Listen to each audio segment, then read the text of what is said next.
You often sit through the trial even beyond just the interpreting you're doing for the one plaintiff or a couple witnesses? Of course. All right. So I like to watch the great ones. Right. And so from your experience in the courtroom, what character traits do you think, and I'm sure you've seen witnesses that you thought were great and witnesses that nobody connected to. I mean, plaintiffs, right? Right. And so what qualities would you say the witnesses who, I guess, that connected with the jury, what did they have in common? I think presence and confidence, being confident in their story and what they're telling. Yeah. That's one thing that they do have in common. Right. And I think that's the same qualities that, I mean, they're not scared of being cross-examined. And it's the same qualities that great expert witnesses have in common. And there's a book by Amy Cuddy that I know has had some influence on me called Presence. And she says, presence is a combination of confidence and comfort. That's what it is doing that which is uncomfortable. So it's like, I can't imagine putting a plaintiff on trial in a high stakes, in any case, actually, what case do you go to trial in where it's not high stakes? I mean, it's certainly high stakes for that person. Even if you're asking for $50,000, that's a lot of money to that person. Or their freedom, that's pretty valuable, even if it's a DUI or a simple assault case. So it's confidence and comfort. And you get comfort doing that which is uncomfortable enough times. And so whenever I work with other lawyers to prepare their plaintiffs, we always do. It's usually a three-step process. Usually the steps are about a half a day long each. First step is just getting them to learn how to access images instead of words, like go back and relive stuff, because that's how normal human beings tell stories. When somebody said to you, would you do it when you were on vacation? You don't sit there and think, okay, what did my friends talk about? You think back, you see yourself on the beach, you see a pina colada in your hands, your face lightens up, you hear the ocean, you smell the smells, you're like, just relaxed on the beach. And your eyes look like they're in a gaze or in a trance-like state, because it is. You've transported yourself back to that beach. And that's what, good witnesses do, persuasive witnesses do. And so usually the first day is just getting them used to the process and understand accessing. And that's really what we're going to cover this first day. Most lawyers, sometime to get out of their heads and stop thinking questions and think, okay, I'm the director of a movie here. So what's the little movie I'm going to be telling here?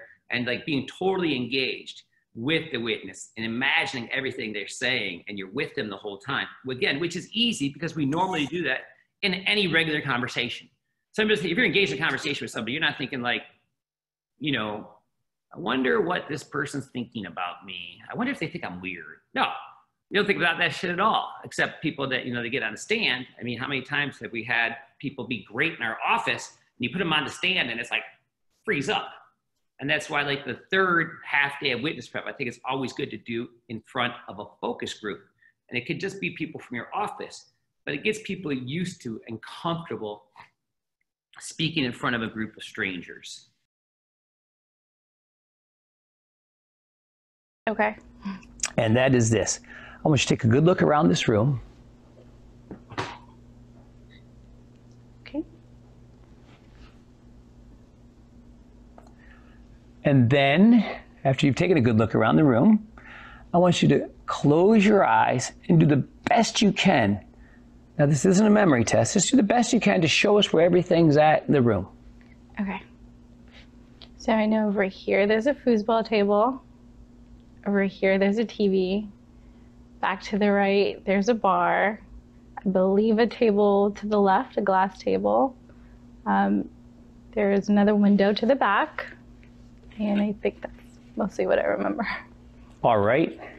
Now I'll do the same thing. So you're there, Rich is there, Ryan's behind him, there's a camera there, there's a couch right there. I think it's brown. I know behind that's a pool table. Over there's a bar. There's a flat screen TV right here on a table. It's made out of metal. There's a window there, a window over there. On the ceiling is these A-frame beams. I think they run this way. There's like 3 of them. It's kind of a wood ceiling.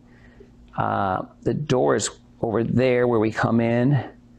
And there's a camera there, a camera behind the couch, and a camera there.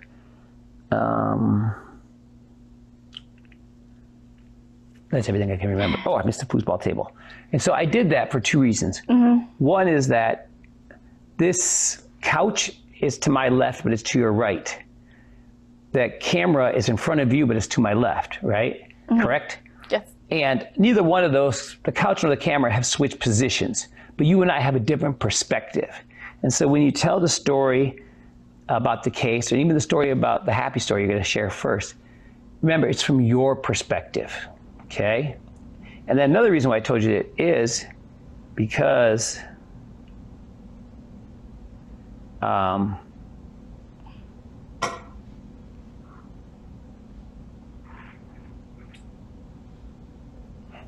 so if I show you this picture, that's the same information that's in this room, right? Yes. Except this is just a flat picture, but it has the same content, the foosball table, the couch, the cameras. And most people look at their lives as these flat pictures, memories of their lives.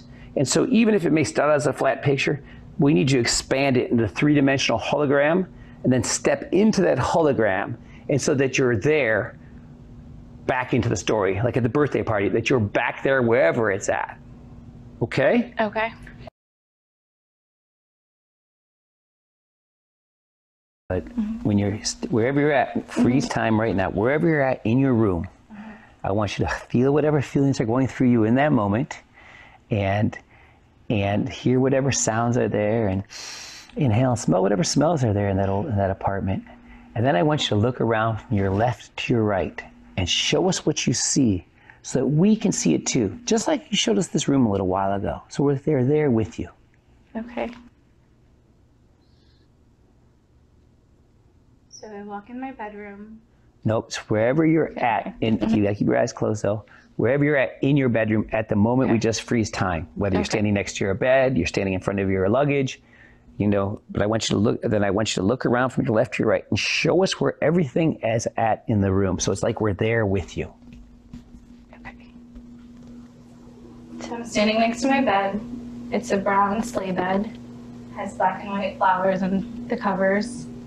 To the left, there's a window. So doing great. Can you use your hand to show us where the window's at though?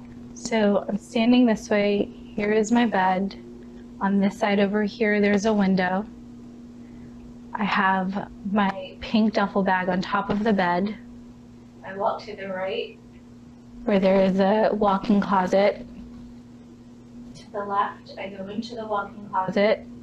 There is a shelf, and then there's a rack with all my clothes. There's a hamper there, right next to the rack, and I pull just a couple of outfits out. I believe it was a red skirt, something easily that I can just fit in my suitcase. I pick that up, I walk back to the room, I place it inside my bag, and then go to the bathroom, which was right next to the closet. The closet was here, I keep going straight. There was a tiny bathroom. Underneath the sink, there was a cabinet where I kept my toiletries. So I grabbed my toothbrush, my blow dryer, my makeup, and I walked back to the duffel bag where I place all this stuff in. I don't take too much time to do so. I zip it back up. I'm ready to head for the weekend. Okay, so what happens from there?